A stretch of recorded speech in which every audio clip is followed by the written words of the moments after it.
Hello, my most amazing artists. We are going to paint our fish today. The technique we're going to be using is called a resist. What that means is when you paint over your oil pastel, it is going to resist the paint and still show through. This is something that we'll use a lot in school. Sometimes we'll do it with crayons.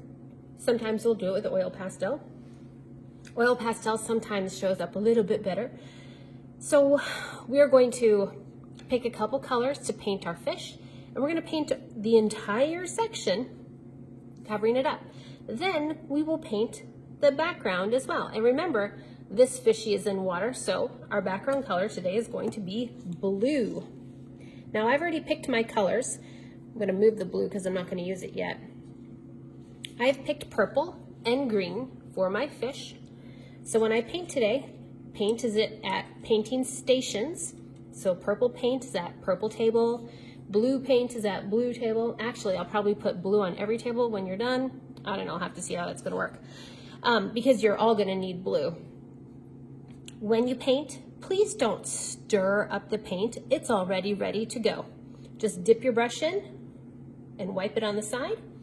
And when you paint right over top of the oil pastel. You don't want a drippy mess. Paint right over top. I even just painted over the eye and the smile. And then it will create a resist. Now I'm going to use the purple paint again, so I'm not going to put down my brush yet. See how that shows through? It's pretty cool. Okay, I'm going to do this section green. So this section is going to be purple. Once again, I'm going to paint right over my oil pastel. See how I'm using my brush like a brush? I'm not scrabbling with it back and forth. I'm brushing the paint on. That's why it's called a paint brush and not a paint scrabble, because we're not scribbling with it. We're not coloring with it. Brushing it right over top. This section's going to be green, but I have to do the tail as well. So I'm going to do every other one in an A-B pattern on the tail. So this one's going to be green, so I'll do this one purple.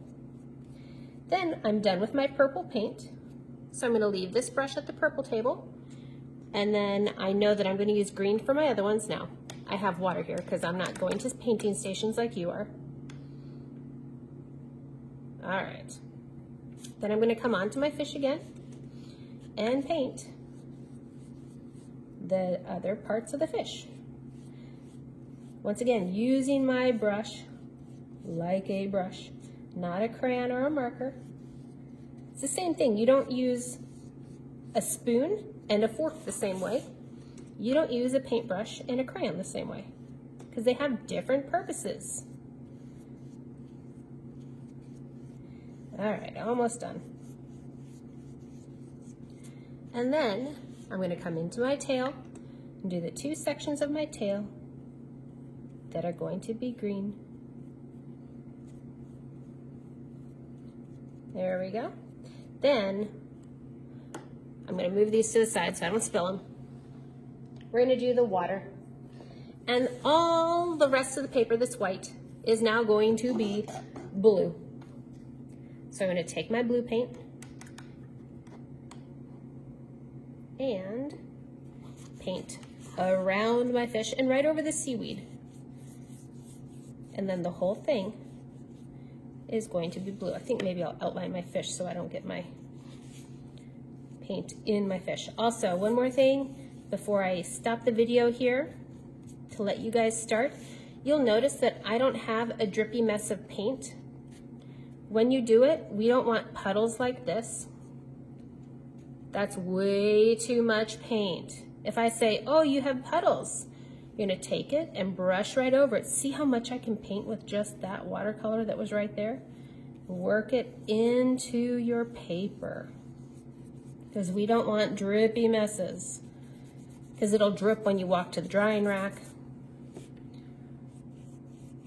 Back and forth, color the whole area. And you'll see that resist works with our seaweed too, and it makes your seaweed almost look like it's glowing. All right, so you're gonna paint the whole thing. I'll show you my finished example on the board here, and we will get started.